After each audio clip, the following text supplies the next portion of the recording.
La parole est à Monsieur Jean-Philippe Nilor pour le groupe GDR pour 5 minutes.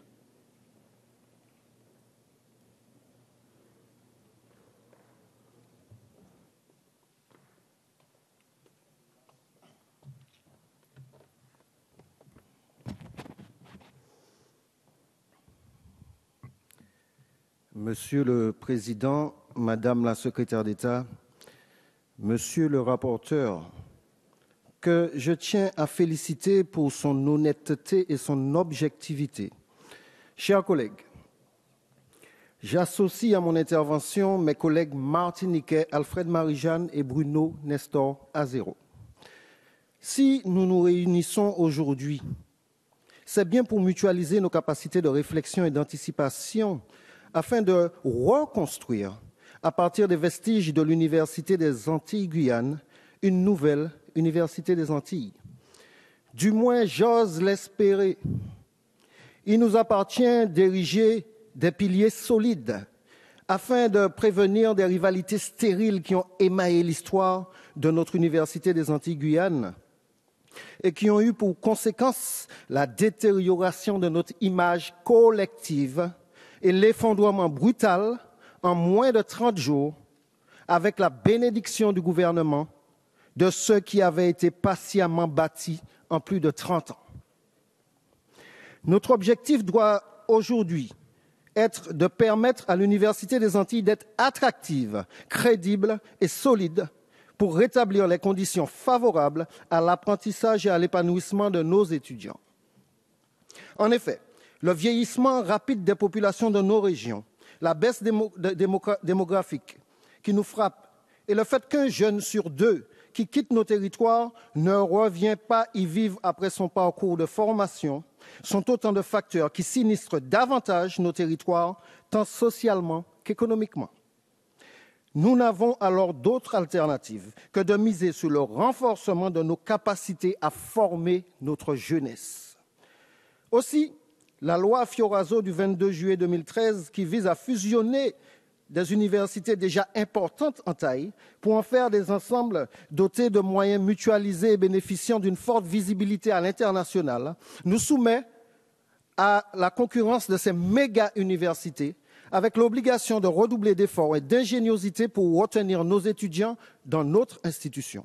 Enfin, nul ne saurait imaginer la pérennité d'un établissement bicéphale sans dispositif de renforcement de la cohésion et de la stabilité pour éviter les risques d'implosion qu'a connu l'Université Antilles-Guyane.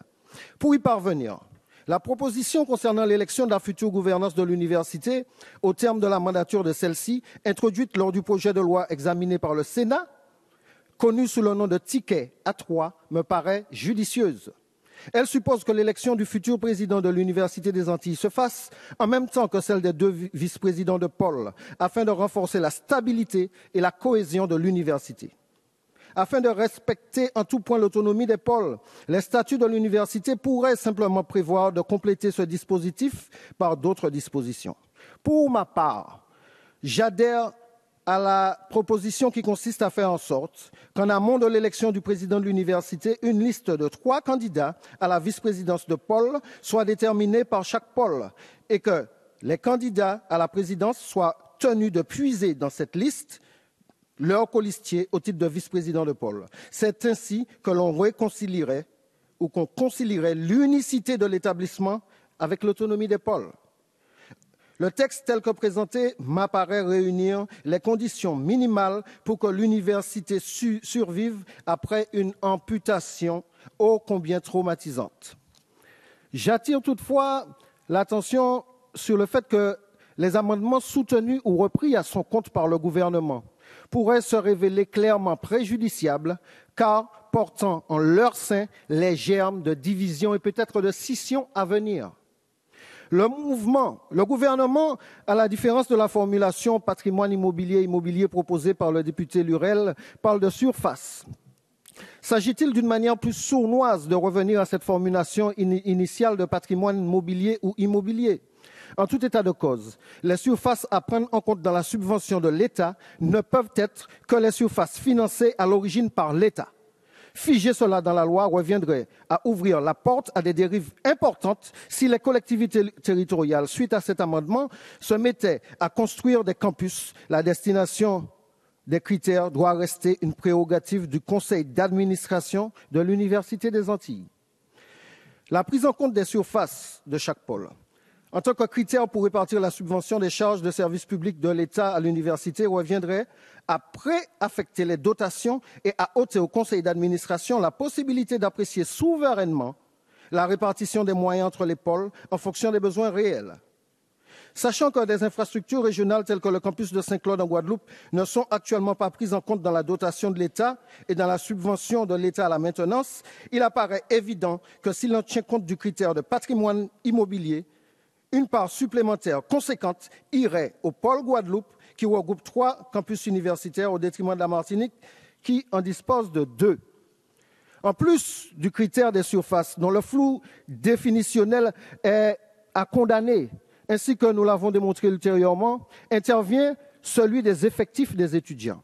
En réalité, dans les critères sur lesquels sont déjà en train de travailler l'actuelle présidente et les 2 vice-présidents de pôle, est d'ores et déjà appliqué un coefficient selon certaines catégories pour l'évaluation du coût d'un étudiant. Pourquoi vouloir empiéter sur les compétences du conseil d'administration et figer dans la loi ce qui relève d'une négociation nécessaire et régulière au sein de cette instance? Notons qu'un coefficient de 2,4 s'applique déjà à un étudiant scientifique, 2,8 pour les étudiants en école d'ingénieur, lorsqu'un étudiant en lettres ou en droit ou en économie a un coefficient de 1. Sachant que la Martinique recense essentiellement les sciences humaines, le droit et les sciences économiques, quand en même temps la Guadeloupe dispense des matières scientifiques, la médecine, l'école d'ingénieurs, en plus de celles qui sont aussi dispensées en Martinique, on comprend que la part de la subvention destinée à la Guadeloupe soit largement prépondérante. Or, plutôt que de s'orienter vers un nécessaire rééquilibrage entre les deux pôles, Monsieur Nilor. L'adoption des amendements Lurello gouvernementaux risque au contraire d'aggraver ce déséquilibre. En effet, si le texte était malencontreusement retouché, comme semble vouloir ce gouvernement, nous basculerions dans un rapport de 80% de dotation pour la Guadeloupe et 20% pour la Martinique, qui pourrait décemment se satisfaire d'une telle iniquité, alors que le texte, dans son état actuel, permet de sauvegarder un rapport équilibré de l'ordre de 60-40 entre Guadeloupe et Martinique. De l'avis de tous les observateurs martiniquais et guadeloupéens, cet équilibre permet aux 2 pôles de vivre. Au regard des chiffres avancés. Monsieur Nilor, il est temps de conclure. Je termine, Monsieur le Président, mais c'est suffisamment important.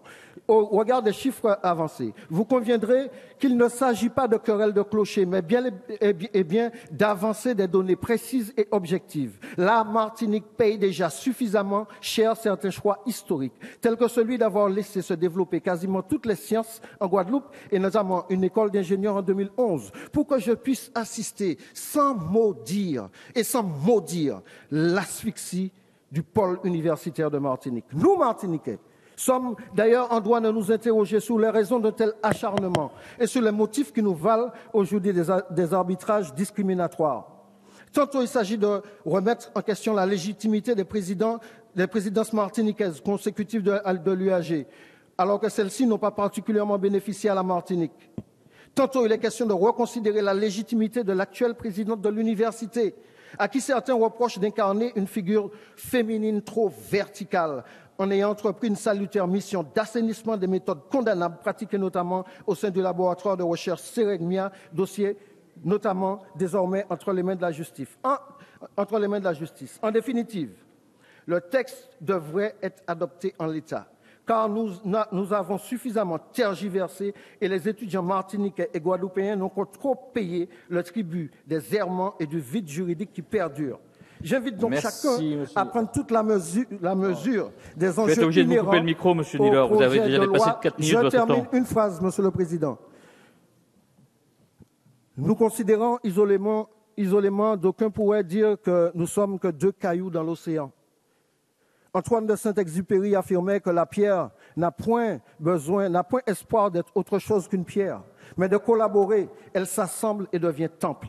Ainsi, de travailler ensemble Et en revenant à l'intelligence, à la sagesse et à l'apaisement, la Martinique et la Guadeloupe parviendront ensemble à ériger enfin l'Université des Antilles en temple de la connaissance et de la conscience. Merci, Monsieur Nilor.